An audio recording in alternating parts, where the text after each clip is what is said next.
నేడు సీఎం రేవంత్ రెడ్డి రాజ్భవన్ కి వెళ్లనున్నారు. ఈ మేరకు గవర్నర్ సిపి రాధాకృష్ణన్తో సీఎం భేటీ అయ్యి రేపు జరగబోయే దశాబ్ది ఉత్సవాలకు ఆయన ఆహ్వానించనున్నారు.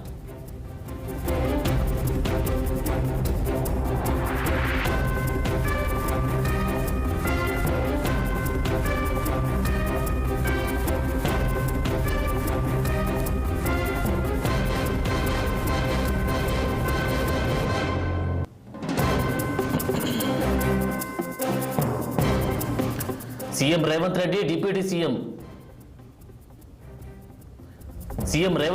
డిప్యూటీ సీఎం బట్టి రాజ్భవన్ కి వెళ్తున్నారు. ఇక ఈ మేరకు గవర్నర్ సిపి రాధాకృష్ణన్తో సీఎం భేటీ అయ్యి రేపు జరగబోయే దశాబ్ది ఉత్సవాలకు ఆయన ఆహ్వానించనున్నారు. ఇక ఇదే అంశానికి సంబంధించి తాజా అప్డేట్స్ మా political bureau chief Ram live లో అందించేందుకు సిద్ధంగా ఉన్నారు. రామ్, చెప్పండి, సీఎం రేవంత్ రెడ్డి అయితే దశాబ్ది ఉత్సవాలకు గవర్నర్ ను ఆహ్వానించేటువంటి పనిలో నిమగ్నమైనట్టుగా తెలుస్తా ఉంది. డీటెయిల్స్ ఏంటి? కొద్దిసేపటి క్రితమే రాజ్భవన్ కి ముఖ్యమంత్రి రేవంత్ రెడ్డి, డిప్యూటీ సీఎం బట్టి విక్రమార్కతో పాటు పలువురు ప్రభుత్వ సలహాదారుడు వేము నరేందర్ రెడ్డి తదితరులు చేరుతున్నారు. కొద్దిసేపట్లో రాష్ట్ర గవర్నర్ ఇన్ఛార్జ్ గవర్నర్ సిపి రాధాకృష్ణన్తో భేటీ అవుతారు. ముఖ్యంగా జూన్ 2 ఏదైతే రాష్ట్రం ఆవిర్భవించిన రోజు రాష్ట్రం ఏర్పడి 10 సంవత్సరాలు పూర్తవుతున్న సందర్భంగా దశాబ్ది ఉత్సవాలను పెద్ద ఎత్తున జరిపేందుకు రాష్ట్ర ప్రభుత్వం ఇప్పటికే నిర్ణయించుకుంది. ఈ ఏర్పాట్లను కూడా రాష్ట్ర ముఖ్యమంత్రి పర్యవేక్షణలో రాష్ట్ర ప్రభుత్వ అధికారులతో పాటు ప్రభుత్వ ప్రధాన కార్యదర్శి శాంతకుమారి, ఇతర ముఖ్య శాఖల అధికారులందరూ కూడా ఈ వేడుకలను ఘనంగా ఏర్పాట్లు చేస్తా ఉన్నారు. ఓవైపు సికింద్రాబాద్ పెరేడ్ గ్రౌండ్ లో రేపు ఉదయం 9:30-10 గంటలకి ముఖ్యమంత్రి రేవంత్ రెడ్డి ఈ కార్యక్రమంలో పాల్గొంటారు. సాయంత్రం ట్యాంక్ బండ్ పైన జరిగే కార్యక్రమాలకు కూడా పాల్గొంటారు. అంటే ముఖ్యంగా ఆనవాయితీగా ప్రతి వేడుకలకు కూడా ప్రోటోకాల్ ప్రకారం రాజ్యాంగ వ్యవస్థలో ఉన్న పదవుల్లో ఉన్న వ్యక్తులను ఆహ్వానించాలి. కాబట్టి ఈ రాష్ట్ర ఇన్ఛార్జి గవర్నర్ సిపి రాధాకృష్ణన్ ను ఆహ్వానించేందుకు ముఖ్యమంత్రి రేవంత్ రెడ్డి, అదేవిధంగా డిప్యూటీ సీఎం బట్టి విక్రమార్కతో పాటు ప్రభుత్వ సలహాదారుడు వేము నరేందర్, పలువురు మంత్రులు కూడా ఈ రాజ్భవన్ కు చేరుతున్నారు. అయితే ముఖ్యంగా గత కొన్ని రోజులుగా రాష్ట్ర అవతరణ దినోత్సవ వేడుకలపై ఇటీవల ఈ నెల 20వ తేదీన జరిగిన కేబినెట్ సమావేశంలో యూపీఏ చైర్పర్సన్, రాజ్యసభ సభ్యురాలు, కాంగ్రెస్ పార్టీ అధ్యక్షుడు సోనియా గాంధీ కూడా పిలవాలని చెప్పి ఈ రోజు కేబినెట్ సమావేశం తీర్మానించారు.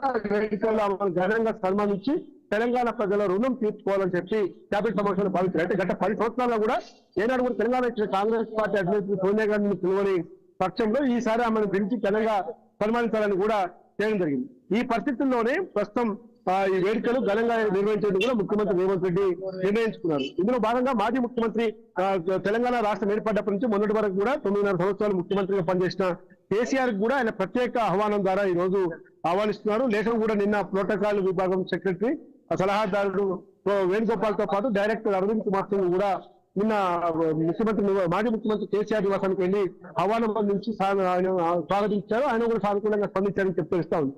కాబట్టి సికింద్రాబాద్ పెరేడ్ గ్రౌండ్ లతో పాటు రాష్ట్రమంతటా కూడా ఈ వేడుకలు జరుగుతున్న నేపథ్యంలో రాష్ట్ర ప్రభుత్వానికి ప్రతిపక్షాలకు 2 అంశాలపైన కూడా ఘర్షణ వాతావరణం చిన్నపాటి ఘర్షణ వాతావరణం నెలకొంది. ముఖ్యంగా తెలంగాణ గీతము, తెలంగాణ చిహ్నము, ఈ రెండింటి విషయాల్లో కూడా ప్రభుత్వం తీసుకున్న నిర్ణయాన్ని టీఆర్ఎస్ పార్టీ వ్యతిరేకిస్తా ఉంది. అయితే ప్రస్తుతం తాత్కాలికంగా తెలంగాణ చిహ్నాన్ని ఇంకా చాలా మంది ప్రముఖులతోటి అనేక ప్రపోజల్స్ తో వస్తున్న పరిణామాల నేపథ్యంలో చర్చించాల్సి ఉంది. కాబట్టి తెలంగాణ చిహ్నం అనేది రేపు 2వ తేదీన ఆవిష్కరణకు చేయట్లేదు. కానీ గీతం మాత్రం ఏదైతే 11 నిమిషాల విధి ఉందో దాన్ని 2 నిమిషాల 30 సెకండ్లకి జయ జయ తెలంగాణ జననీ జయ గీతం తో పాటు 2 నిమిషాల 30 సెకండ్లకి విధిని తగ్గించి ఈ రోజు ఈ గీతాన్ని కూడా ఇప్పటికే ఖరారు చేశారు. దీనికోసం మొన్న సాయంత్రం సచివాలయంలో కూడా మిత్రపక్షాలైన సిపిఎం, సిపిఐ, తెలంగాణ జనసమితితో పాటు కాంగ్రెస్ లో తెలంగాణ కోసం పోరాడిన వాళ్ళు, పార్లమెంట్ లో ఉన్న వాళ్ళు, ఇతర మొత్తం కూడా దాదాపు 45 మంది ప్రతినిధులతో,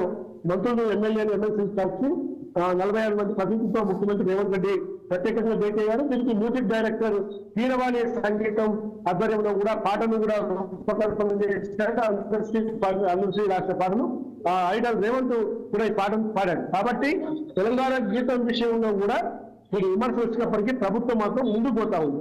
కానీ తెలంగాణ చిహ్న విషయంలోనే కాకతీయ కళాతోనూ చార్మినార్ తొలగించడాన్ని టీఆర్ఎస్ పార్టీ తీవ్రంగా వ్యతిరేకిస్తా ఉంది. కేవలం కేసీఆర్ మీద ఉన్న రాజకీయ శక్తితోటే ఇవన్నీ కూడా ముఖ్యమంత్రి రేవంత్ రెడ్డి చేస్తా ఉన్నాడు. ఇవన్నీ తెలియజేయడానికి ఇప్పటికే కేసీఆర్ మాకు కనబడద్దు, ఎక్కడ కూడా కేసీఆర్ ఆనవాళ్ళు ఉండొద్దు అని చెప్పి చేస్తా ఉన్నారు. కాబట్టి ఈ నేపథ్యంలోనే ముఖ్యమంత్రి రేవంత్ రెడ్డి కాంగ్రెస్ ప్రభుత్వం తీసుకున్న చర్యలను ఇస్తా ఉన్నాం.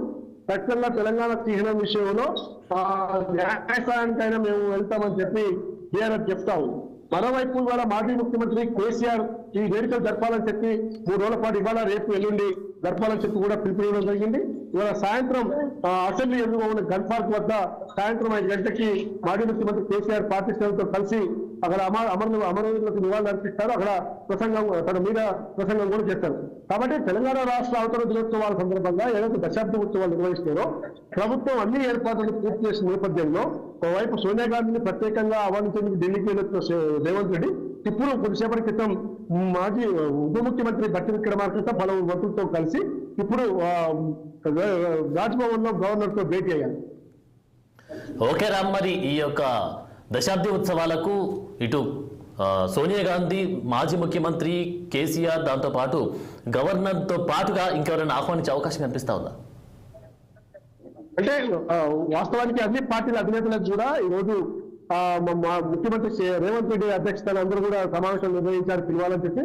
నిజంగా 1969 తెలంగాణ ఉద్యమకారుల కుటుంబాలను కూడా పిలిచారని చెప్పి తాజాగా 14 సంవత్సరాల పాటు జరిగిన ఈ పోరాటంలో పాల్గొన్న అమరవీరుల కుటుంబాలను కూడా పిలిచి సోనియా గాంధీ చేతుల మీదుగా సత్కరించాల్సిన పరిస్థితి ఇప్పటికే నిర్ణయించారు. అయితే సోనియా గాంధీ అపాయింట్మెంట్ మాత్రం అధికారికంగా యూపీఏ చైర్పర్సన్ హోదాలో కానీ రాజ్యసభ సభ్యురాలు హోదాలో కానీ ఇప్పటి వరకు అధికారికంగా మాత్రం ఎక్కడ కూడా ప్రోటోకాల్ విభాగానికి కానీ ఇతర విభాగాలకు అందలేదు. కానీ మధ్యాహ్నం తర్వాత ఆమె షెడ్యూల్ పర్యటన ఉంటుందా లేదా, అసలు తెలంగాణ పర్యటన ఆమె వస్తుందా లేదా, ఈ దశాబ్ద ఉత్సవాలకు మాత్రం ఇంకా ఎవరు కూడా అధికారికంగా అది ఢిల్లీలో కానీ ఇటు రాష్ట్రంలో కానీ ఆ సంబంధించిన అధికారులు కూడా ఎవరు కూడా ఇంకా అధికారికంగా వేసేది.